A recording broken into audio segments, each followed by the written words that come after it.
This video I'm going to be taking a quick look at the GoPro HERO 10. In a few moments I'm going to be reaching about 28.9 miles per hour down this hill. Really surprised how well the microphone's holding up with the wind velocity. So in a few moments here as I cut the corner, and what you're hearing in the background are the actual stock mics on the GoPro.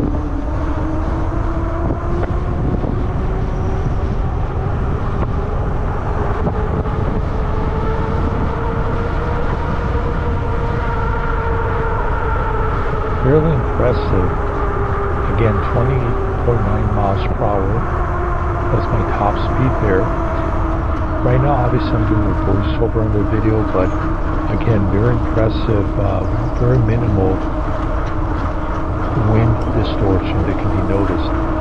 Also, the settings I'm using right now are fairly stock settings.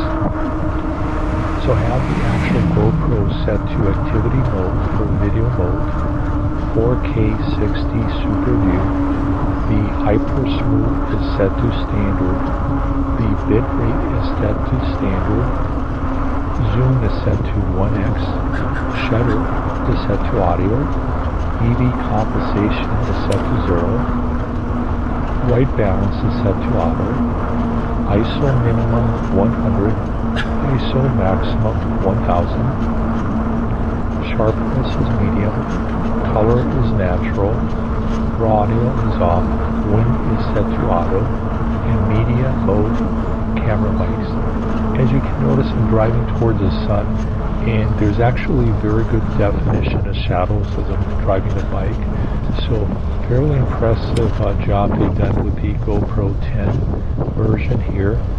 During the ride, when I started the actual ride, my batteries were at 97% charged. And at the end of the ride, which lasted about 57 minutes, the batteries were 100%. The temperature today was in the high 70s to low 80s. I did not have any issues of overheating. Obviously, there's a good amount of wind as I'm driving the bike. The atmospheric conditions were fairly calm, but as you can see as you're driving the bike, there's going to be enough wind velocity over the camera, so there shouldn't be any overheating issues. And so far, fairly impressive with the camera. The stability is actually very good.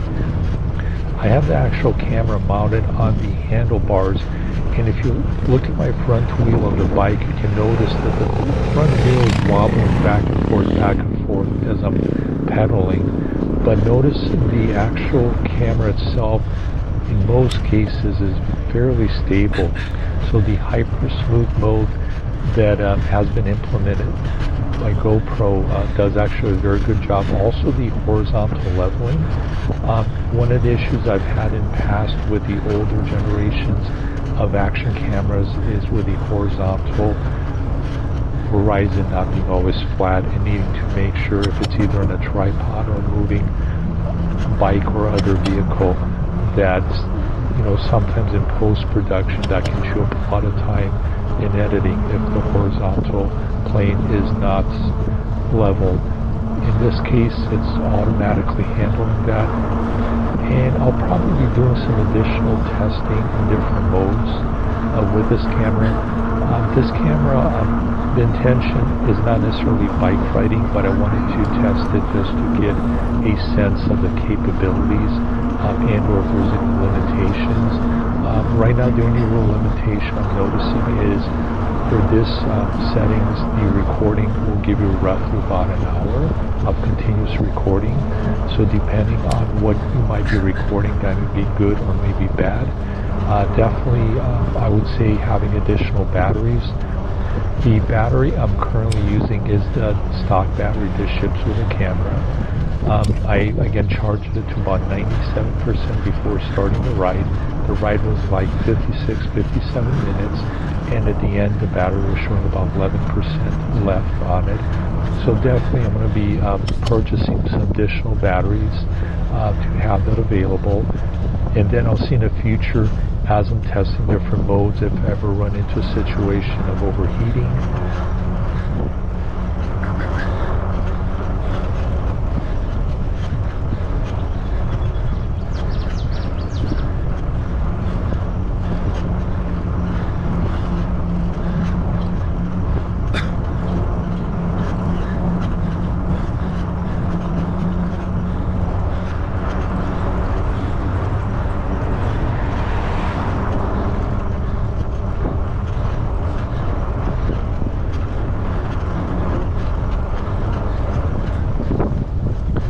Thank you for watching this video.